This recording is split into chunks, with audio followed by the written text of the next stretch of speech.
Hey guys, I thought I'd give you a little tour of the campground here, just kind of as I come out.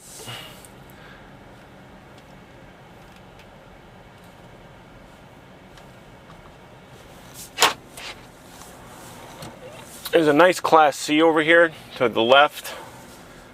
It's a toy hauler Class C. That's pretty cool. I don't know how much actual living space there is than just garage basically, but looking in looks pretty awesome. They have a whole screen on the back that turns it into like a screen porch. Looks to be about a 30 foot.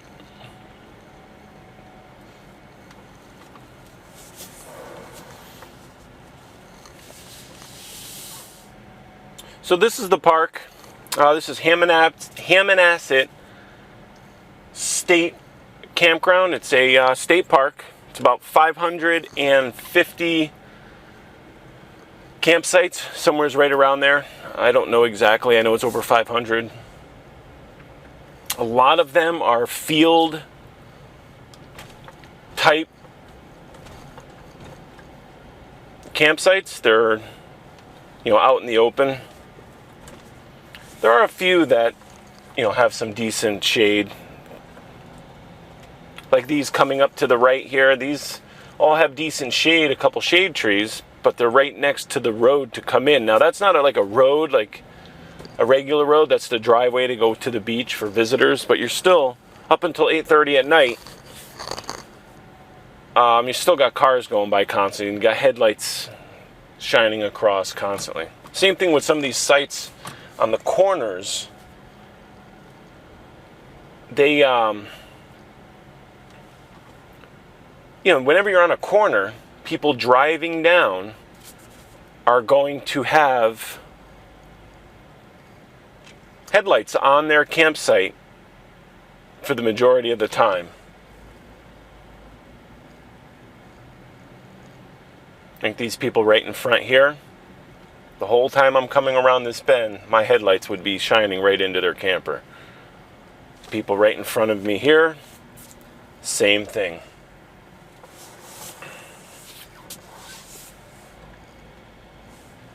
So whenever I pick a site, I try to make sure I'm at the end of a loop, so I have very little through traffic. If anybody's in that loop, it's because they're there for a reason. It's not because they're on their way to their site. Because, a park this big, if you're on one of these main roads, you've got cars going back and forth and going by you all day. Some are coming, some are going to get ice, some are going to the store. And when that happens, you might as well be camping on the side of the road. You might as well be boondocking in a Walmart.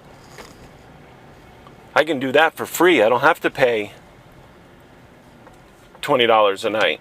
And that's what it is here for residents. It's $20 a night. You can reserve the sites 11 months in advance, which is what I do.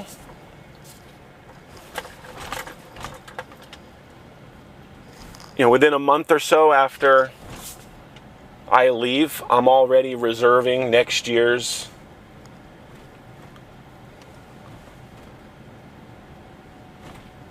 site for the 11 nights. Or next year I might do even more. I might do 15 nights. I don't know yet. Because next year I'm planning on having the Class C. So that's kind of the plan.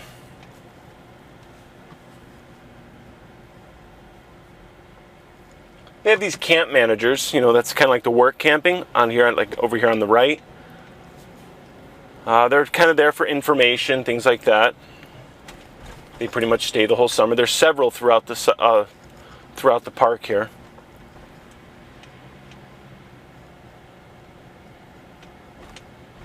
Now we're getting into the expansion part of it. There's a decent view of the beach, but there's also a more wooded area back here. And I thought about coming here with the bike and setting up the hammock tent, but I'm kind of planning on doing the smaller state parks with that. I'm not, you know, let's take a long ride down here. I'll show you the cabins. So when I do the hammock tent things, I want to be the smaller state parks where it's wooded, you know, vault toilets, things like that, little streams, places that you wouldn't normally be able to get to by RV. So there's a lot of empty sites.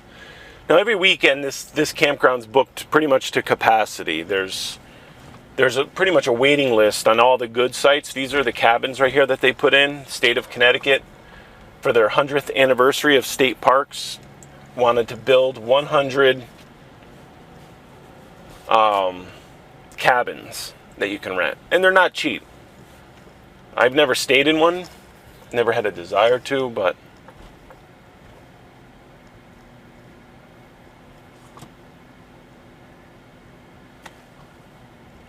we have an amphitheater up here on the right. It's got kind of a U-shaped screen. They do movie night and stuff like that. And that's what I was saying about the empty bottles and cans. You know, you donate all your bottles and cans, and that money goes to activities for the kids, which is the movies and things like that.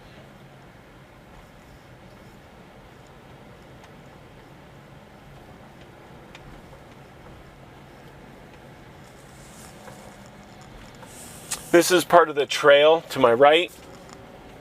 I don't know if you guys can see it. It's part of the Shoreline Greenway. I show some of it in one of my videos. I'm not sure which one yet, but if you see this one first, you will see a video of that trail. If you see this after, I hope you enjoyed the video of that trail. Very decent bathhouses, clean showers, free showers. You got to push a button for the water to come out, and it only comes out for like 10 seconds. And then you got to push it again, and you got to push it again, you got to push it again. So it's kind of annoying, but it's a hot, clean shower, free, so you really can't complain. So this is one of the wooded areas, one of the more... Now I chose not to be back here because I'm going to and from work. Coming and going, this and that and the other thing. I like my loop. I camp in the same loop every year. They have drinking spigots all over, so when you need water, I mean, there's 3 right on this little strip right here. When you need water, you don't have to go far, that's for sure.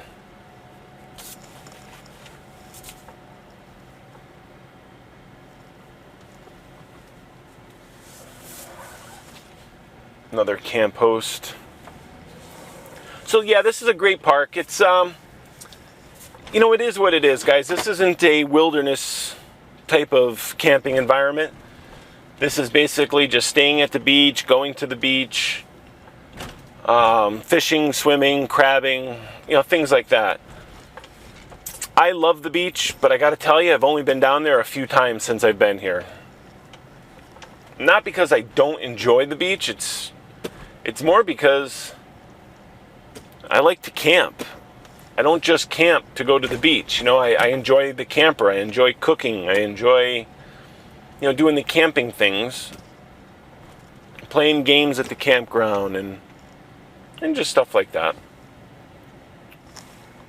Now, right up here,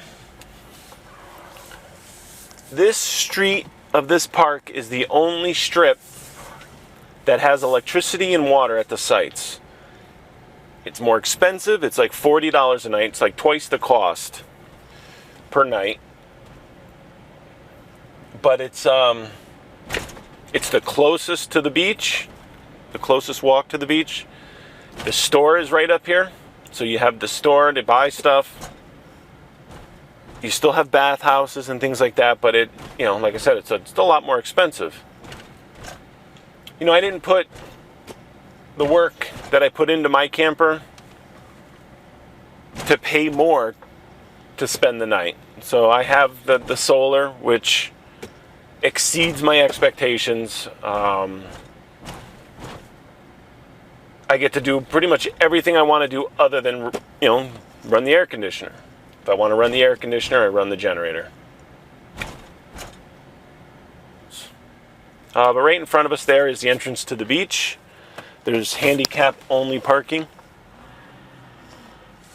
There's a little parking lot just on the other side. That's for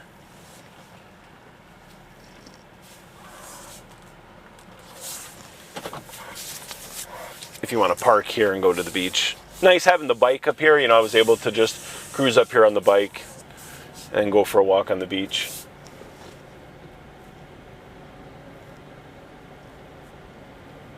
So lots of marshalling, lots of crabbing. Kids love it. They're in and out of the marsh.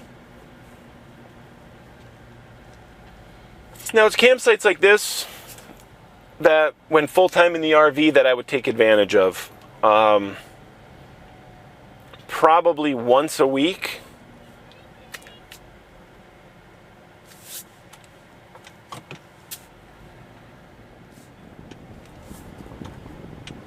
I have not gotten down to metal detect the playgrounds or the beach this trip. Not exactly sure I'm going to be able to. You can see the dump station, very big. It's got 4 bays for dumping. And there's also another dump station as you leave.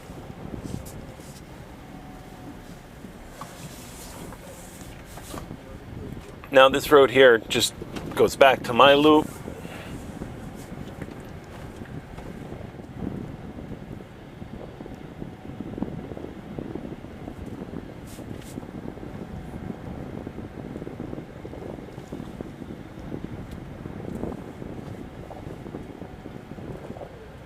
Empty. Whole section's empty now.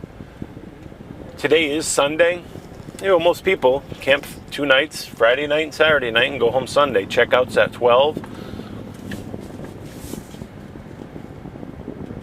There is a campground right down the street from here that I've camped at many times, but it got expensive. It's like $42 a night, and that's with water and electricity, but $42 a night. And all it has doesn't even have a pool. It's got a little stream, tiny little stream that has some fishing in it. Not much, nothing great. It's just a little stream, little brook. But for $42 or whatever it is a night, it's over $40 a night. I don't go there.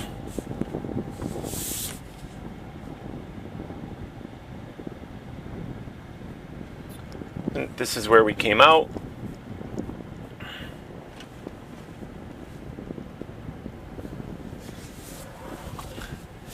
Straight ahead there is my camper, but we're going to go around. It's all one ways.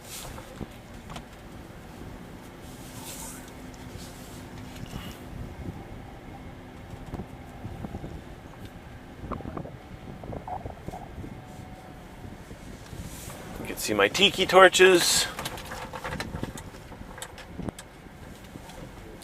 And we are here. Now I'm going to get everything kind of packed up a little bit because I do have to go to work today in about 2 hours. It's about an hour away from here. Well, not even, probably 45 minutes away. So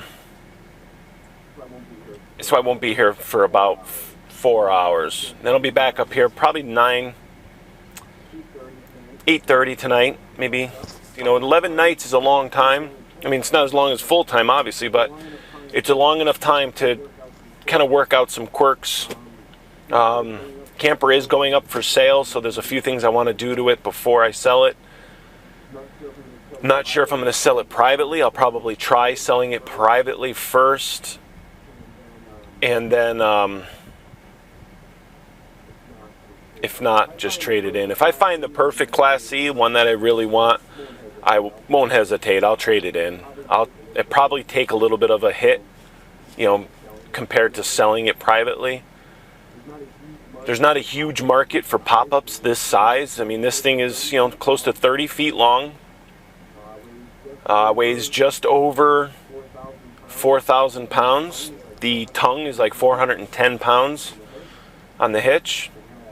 It has full bathroom, shower, carries 25 gallons of fresh water, 12 gallons gray, 12 gallons black. Be for sale. The book value on it's somewhere around $15,000, but I still have a loan on it, so I'll come out with a couple $1,000 or whatever I don't owe on it. I'd have to find out what the payoff is, but it's a great camper. I love it. I mean, it is exactly what I wanted. I special ordered it from the factory. Took about 8 months to get. I got it in 2012, even though it is a 2013. That's great.